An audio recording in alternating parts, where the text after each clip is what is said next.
श्री राम जय जय राम।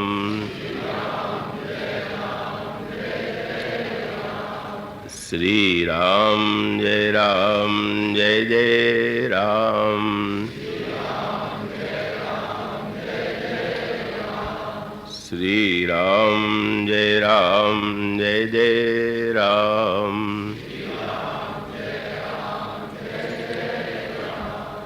श्री राम जय जय राम। श्री राम जय जय राम। श्री राम जय जय राम। श्री राम जय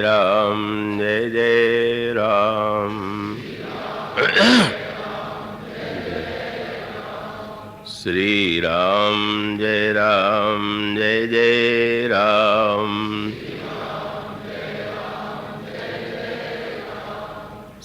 श्री राम जय जय राम।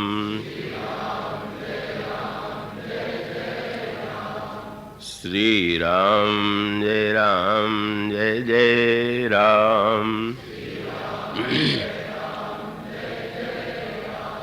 श्री राम जय जय राम। श्री राम जय जय राम। श्री राम जय जय राम। बोलिए सियावर रामचंद्र महाराज की।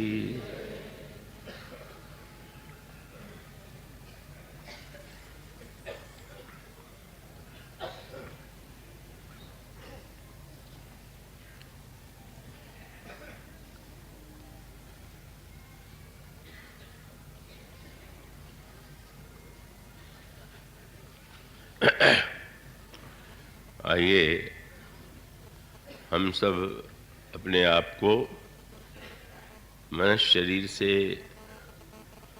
प्रभु की राजसभा में बैठा हुआ अनुभव करें। कल्प वृक्ष के नीचे दिव्य सिंहासन पर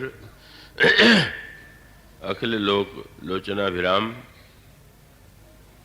करुणा वरुणालय श्री रामभद्र अनंत वात्सल्यमयी करुणामयी जगत जननी सीता जी के साथ विराजमान हैं। छत्र लिए हुए श्री भरत पीछे खड़े हैं। धनुष लिए हुए लक्ष्मण जी दाहिनी ओर और चमर लिए हुए शत्रुघ्न जी बाईं ओर खड़े हैं। श्री हनुमान जी प्रभु के श्री चरणों में विराजमान हैं। भगवान शंकर सहित समस्त देवता मुनि, अयोध्या के नागरिक और यहाँ उपस्थित सभी महानुभाव और देवियाँ वहीं बैठकर कथा श्रवण कर रहे हैं। वास्तविक वक्ता तो प्रभु ही हैं। वे ही अपने रहस्यों का उद्घाटन वक्ता दिखाई देने वाले वक्ता को माध्यम बना करके प्रकट करते हैं और श्रोताओं के हृदय में विराजमान होकर के वे ही श्रोता भी हैं और श्रद्धा के माध्यम से वे श्रोता के अंतःकरण में उस कथा रस का वितरण करते हैं। आइए वंदना के क्षणों में हम सभी इसी भाव में तन्मय होने की चेष्टा करें। ओम मंगलमूर्तये नमः गणाधिपतये नमः। वर्णानामर्थसंहानां रसानां छन्दसामपि मंगलानां च कर्तारो वन्दे वाणी विनायको। शान्तं शाश्वतमप्रमेयमनघं निर्वाणशान्तिप्रदं ब्रह्मा शम्भुफणीन्द्रसेव्यमनिशं वेदान्तवेद्यं विभुम्। रामाख्यं जगदीश्वरं सुरगुरुं मायामनुष्यं हरिं वन्देऽहं करुणाकरं रघुवरं भूपालचूडामणिं रक्ताम्भोजदलाभिरामनयनं पीताम्बरालङ्कृतं श्यामङ्गं द्विभुजं प्रसन्नवदनं श्रीसीतया शोभितं कारुण्यामृतसागरं प्रियगणैर्मृत्रादिभिर्भावितं वन्दे विष्णुशिवादिसेव्यमनिशं भक्तेष्टसिद्धिप्रदं कोशलेन्द्रपदकञ्जमञ्जुलौ कोमलावजमहेशवन्दितौ जानकीकरसरोजलालितौ चिन्तकस्य मनभृङ्गसङ्गिनौ वन्दे विदेहतनया पदपुण्डरीकं कैशोरसौरभसमाहृतयोगिचित्तं हन्तुं त्रितापमनिशं मुनिहंससेव्यं सन्मानसालिपरिपीतपरागपुञ्जम् अतुलितबलधामं हेमशैलाभदेहं दनुजवनकृशानं ज्ञानिनामग्रगण्यं सकलगुणनिधानं वानराणामधीशं रघुपतिप्रियभक्तं वातजातं नमामि। यत्र यत्र रघुनाथकीर्तनं तत्र तत्र कृतमस्तकाञ्जलिं वाष्पवारि परिपूर्णलोचनं मारुतिं नमत राक्षसान्तकं गरुडमहाज्ञानी गुणराशि हरिसेवकयति निकटनिवासी कुन्द-इन्दुधरगौरसुन्दरं मम्बिकापतिमभीष्टसिद्धिदं कारुणिककलकञ्जलोचनं नौमि शङ्करमनङ्गमोचनं। प्रभु समर्थ सर्वज्ञ शिव सकलकलागुणधाम योग ज्ञान वैराग्यनिधि प्रणतकल्पतरुणां वैदेही सहिते सुरद्रुमतले हेमैर्महामण्डपे रत्ने पुष्पकमासने मणिमये वीरासने संस्थितम् अग्रे वाचयति प्रभञ्जनसुते तत्त्वं मुनीन्द्रैः परं व्याख्यातं भरतादिभिः परिवृतं रामं भजे श्यामलम्। श्रीगुरुचरणसरोजरज निजमनमुकुर सुधारि वरणो रघुवर विमल यशो जोदायक फलचारि सियावर रामचंद्र की जय।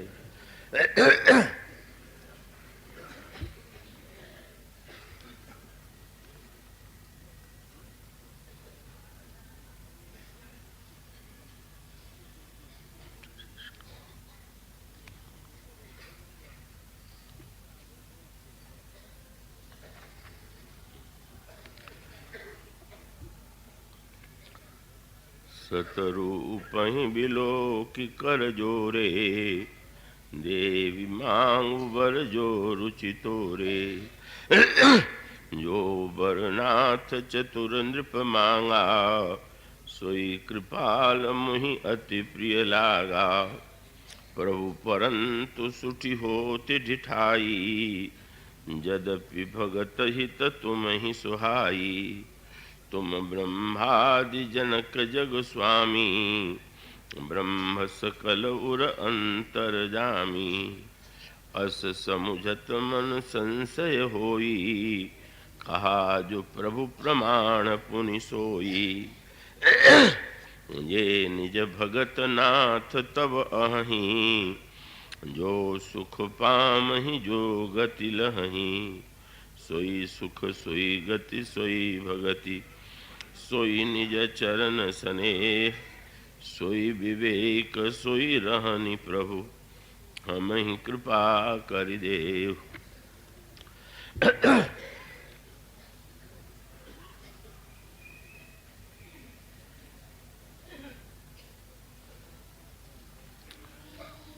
भगवत कथा रसिक श्रोतावृंद और भक्तिमती देवियों, अभी आपके सामने जो पंक्तियां पढ़ी गई हैं उसमें मनु और महारानी शतरूपा प्रभु के समक्ष खड़े हैं और प्रभु प्रसन्न होकर के महाराज मनु से कहते हैं कि आप क्या चाहते हैं। महाराज मनु ने यही कहा कि मैं आपके समान पुत्र चाहता हूँ। प्रभु ने स्पष्ट कर दिया, मैं अपने समान पुत्र खोजने कहाँ जाऊं, मैं स्वयं ही तुम्हारा पुत्र बनूंगा। पर उधर प्रभु ने देखा शतरूपा जी भी हाथ जोड़े खड़ी हैं और तब प्रभु ने उनसे कहा कि देवी, आपके हृदय में जो कुछ पाने की इच्छा हो आप उसे बतावें। शतरूपा जी ने कहा कि हमारे महाराज तो बड़े चतुर हैं और चतुर महाराज ने जो वरदान मांगा है मुझे भी अत्यंत प्रिय लगा,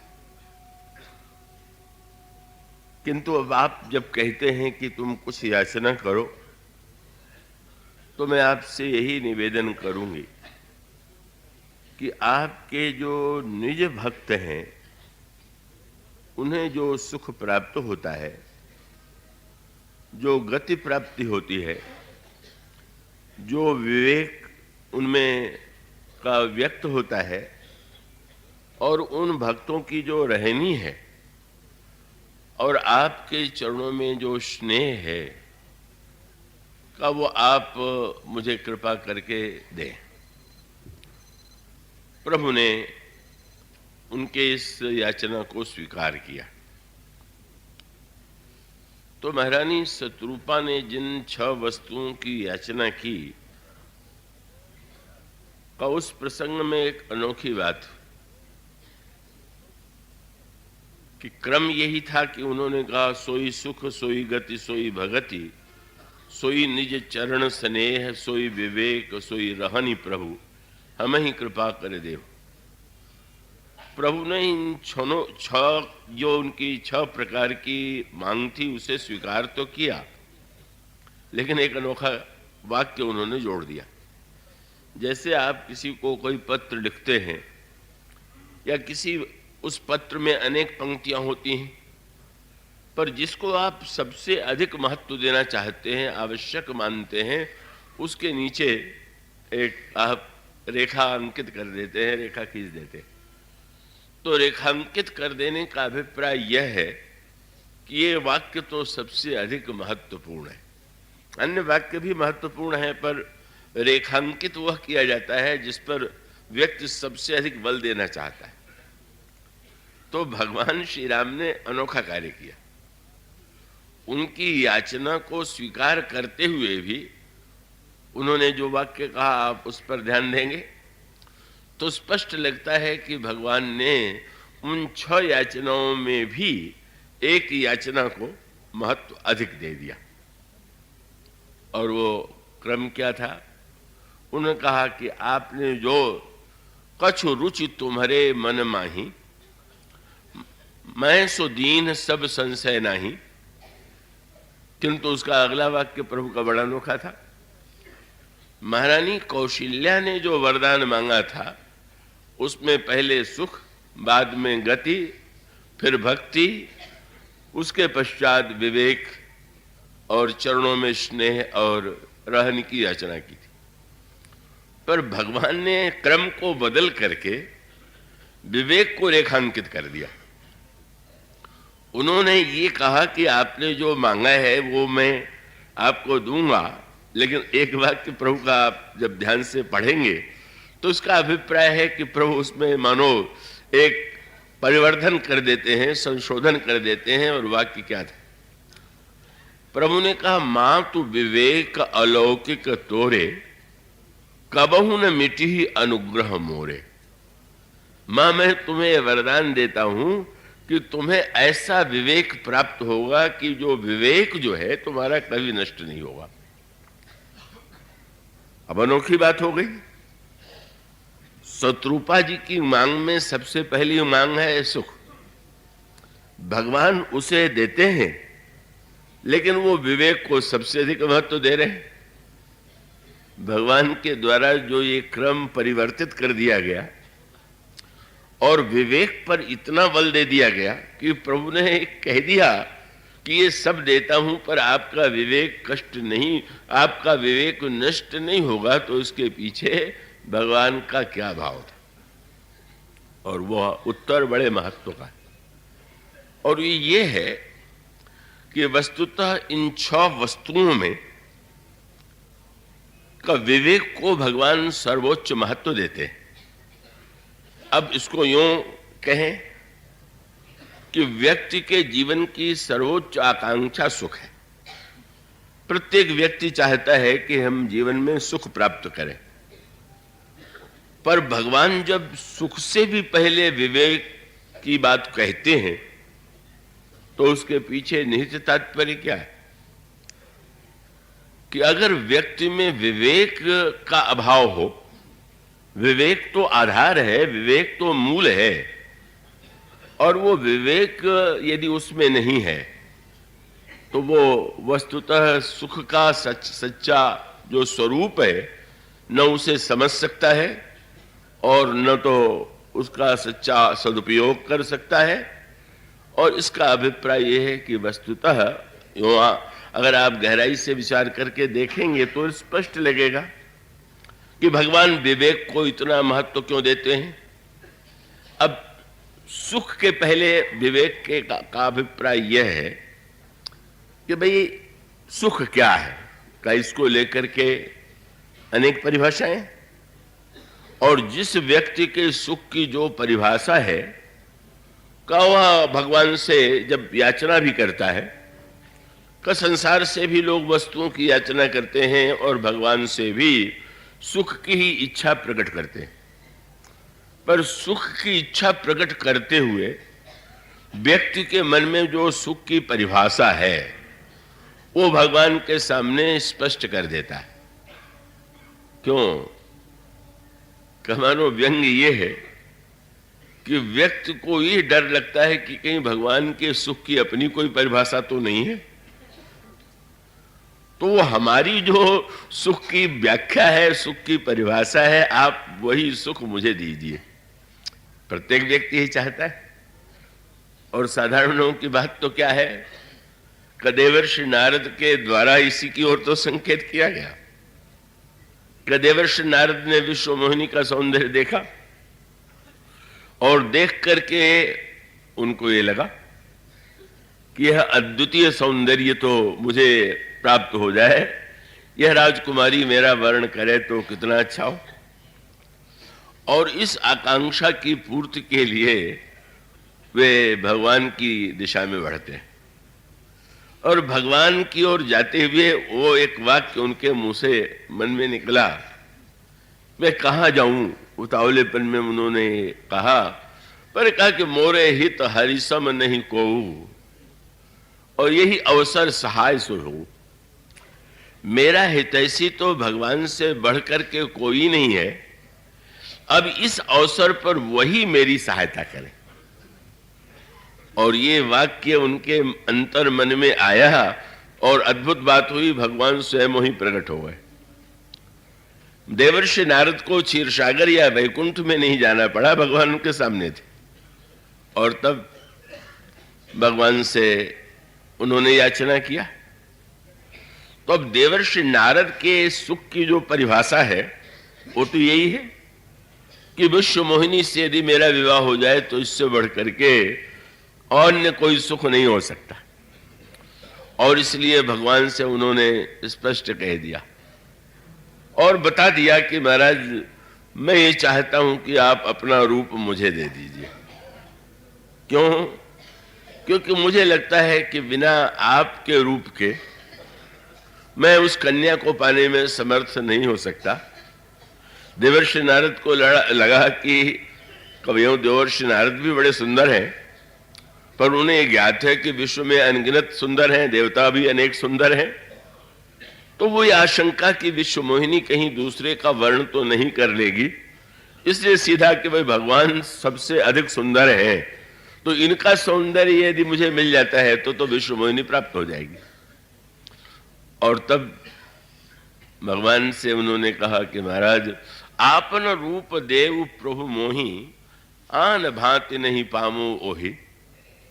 अब देवर्षि नारद के सुख की जो परिभाषा है, देवर्षि नारद भगवान के भक्त हैं, इसमें तो कोई संदेह ही नहीं किया जा सकता।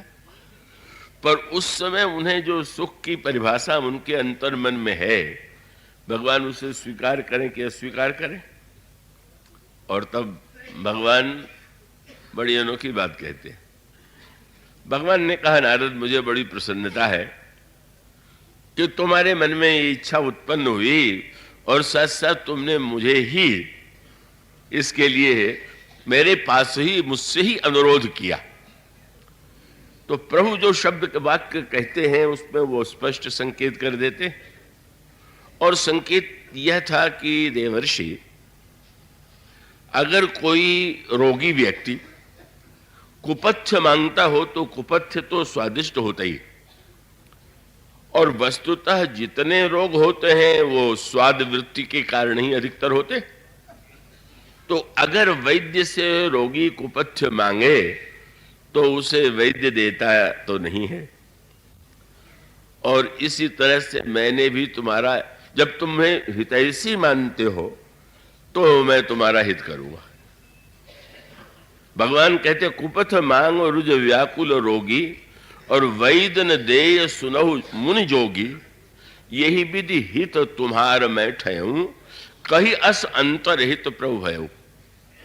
और इसका अभिप्राय क्या है कि जब देवर्षि नारद सुख की कल्पना विश्व मोहिनी के सौंदर्य में कर रहे हैं, तो नारद के जीवन में तो कुछ क्षणों के लिए ही, कुछ घंटों के लिए ही ये मनोवृत्ति आई। पर हम सब भी भगवान की जब प्रार्थना करते हैं, स्तुति करते हैं, तो सुख ही तो मांगते हैं। और जब ये कहा गया कि विश्व मोहिनी भगवान की माया है, तो इसका सीधा सा तात्पर्य यह है कि हम ईश्वर से भी यदि मांगते हैं तो माइक पदार्थ ही मांगते हैं। माया के द्वारा जो निर्मित वस्तु है, माया का जो आकर्षण है, वह ही हमारे जीवन में प्रमुख होता है, और जो माया के पदार्थ है, माया की विशेषताएं हैं, वही हमारे जीवन का उद्देश्य होती है। तो भगवान का सूत्र मानो यह था कि सुख और सब वस्तुएं तो मिलनी चाहिए, पर सबसे पहले विवेक यदि नहीं होगा तो विवेक शून्य होकर के उस समय देवर्षि नारद की जो स्थिति है का वो विवेक में स्थित नहीं, और विवेक में स्थित नहीं है तो उन्होंने सुख की याचना की, और साथ साथ उन्होंने, उनका संकेत भी था कि आपका तो नियम है कि आप भक्तों की याचना और कामना को पूर्ण करते हैं। तो अब ऐसी स्थिति में जब आपसे मैं सुख चाहता हूं तो भक्त की इच्छा आप पूरी करेंगे कि नहीं करेंगे? एक बात तो बड़ी विचित्र से लगती है कि अच्छा, मान लीजिए हमारे आप में से किसी के सामने भगवान आकर के वह वाक्य कहें जो नारद जी से कहा, तो आज भी पढ़ने वाले को आश्चर्य होता है कि भगवान स्पष्ट शब्दों में नारद से कह रहे हैं कि कुपथ्य जब रोगी मांगता है तो वैद्य नहीं देता। क्या नारद नहीं सुन रहे थे क्या? क्या ये नारद को ये समझ में नहीं आ रहा था कि भगवान कह रहे हैं कि मैं नहीं दूंगा? पर ये विडंबना जो है, इतना मनोवैज्ञानिक प्रसंग है, और इस सत्य को आप देखेंगे तो उस जीवन में आप पाएंगे, वो जीवन का सत्य है। और इसका अर्थ यह है कि वस्तुतः हम जो जितना चाहते हैं, चाहे आप गीता पढ़ें, चाहे रामायण पढ़ें, चाहे कोई धर्म ग्रंथ पढ़ें, जो आप चाहते हैं आप वही पढ़ते हैं, और आप कितने भी कथा सत्संग में जो जाएं, जो आप सुनना चाहते हैं उतने सुनते हैं। ये बड़ा कठिन कार्य है। ये नहीं कि अब रामायण का पाठ जो करते हो पूरी रामायण पढ़ते हैं, बिल्कुल नहीं। वो रामायण में भी उतना ही पढ़ते हैं जो उनको अपने मनोनुकूल लगता है, और वही अर्थ लेते हैं, वही उसी अर्थ से उन्हें प्रेरणा प्राप्त होती है, और वो अपने आप को ये मान करके बड़ा संतुष्ट करते हैं कि हम तो रामायण के अनुकूल ही है हमारा चिंतन। तो हम पूरी बात तो न, तो गीता भी तो भगवान का वाक्य है, रामायण भी तो भगवान का वाक्य है, और जो नित्य पाठ करते हैं, नवाह तक कर डालते हैं, उनको ही पूरी रामायण याद नहीं रहती। तो इसका अर्थ ये है कि वस्तुतः ये व्यक्ति की विडंबना ये है कि वो तो स्वयं अपनी कामनाओं से इतना आक्रांत है कि वो वह सुनता है जो सुनना चाहता है। बस यही हमारी मनोवृत्ति है। वो बात तो मैं बार बार दोहरा देता हूँ, कहानियां तो मेरे पास बहुत कम हैं, पर वो संस्मरण, और पहले 2 चुनावों के पहले या 1 चुनाव के पहले भोपाल में चुनाव हुआ, तो एक सज्जन चुनाव में खड़े हुए, चुनाव में लोग अपना घोषणा पत्र बताते हैं कि किस उद्देश्य से खड़े हुए। तो उन्होंने ये, जब पत्रकारों ने जाके पूछा कि आपका घोषणा पत्र क्या है और आप चुनाव में क्यों खड़े हुए, तो उन्होंने कहा कि वो घोषणा पत्र कुछ नहीं है, कि भगवान ने मुझे स्वप्न में आदेश दिया कि तुम चुनाव में खड़े हो जाओ, तो मैं उनकी आज्ञा का पालन करने के लिए खड़ा हुआ। उन्होंने घोषणा किया, चुनाव हुआ तो बेचारे की जमानत जब्त हो गई।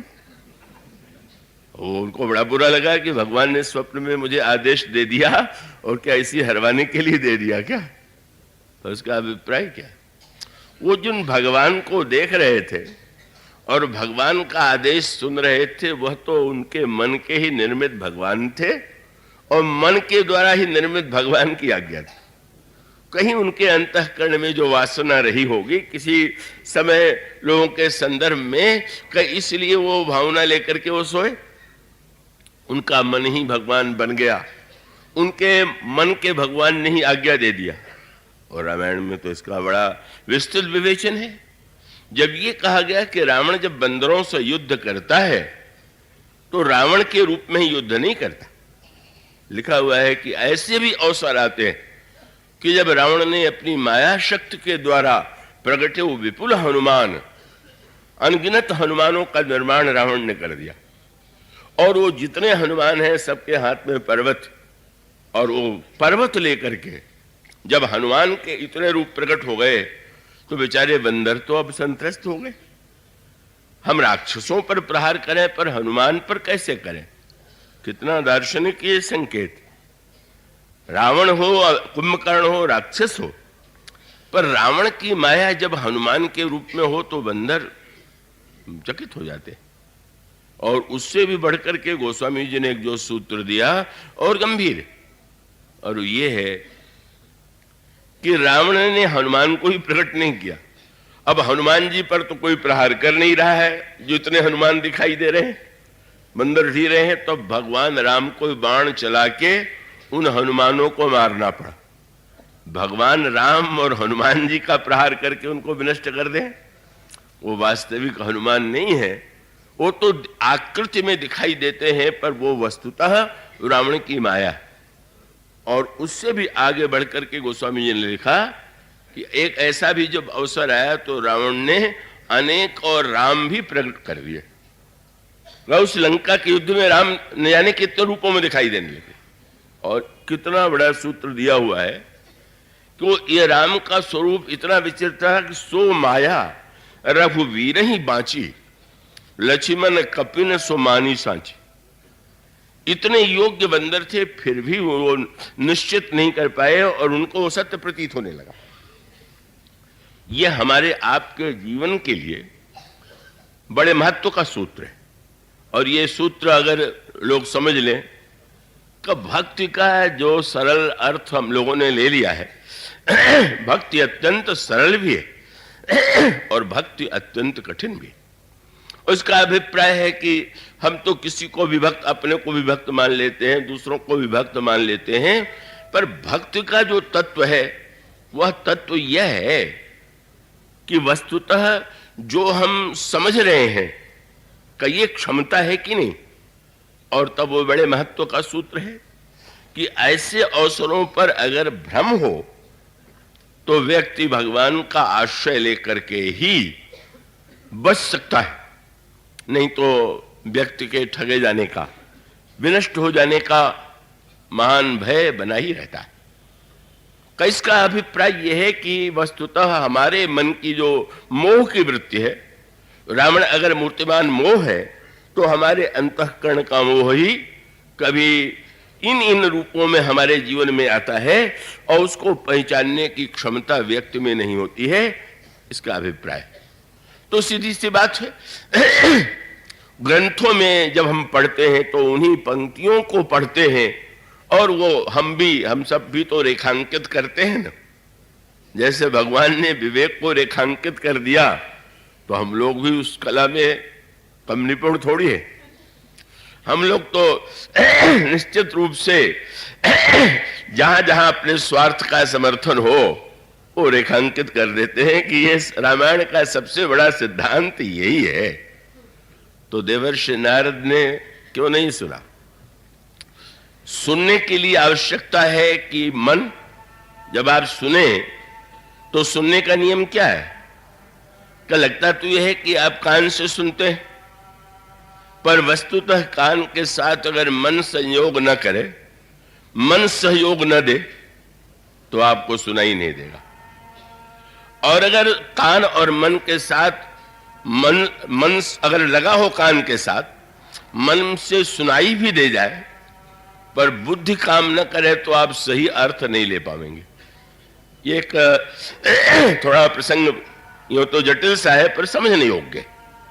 इसलिए रामायण में ये सूत्र दिया गया का हृदय और बुद्धि दोनों का सामंजस्य जीवन में परमावश्यक है।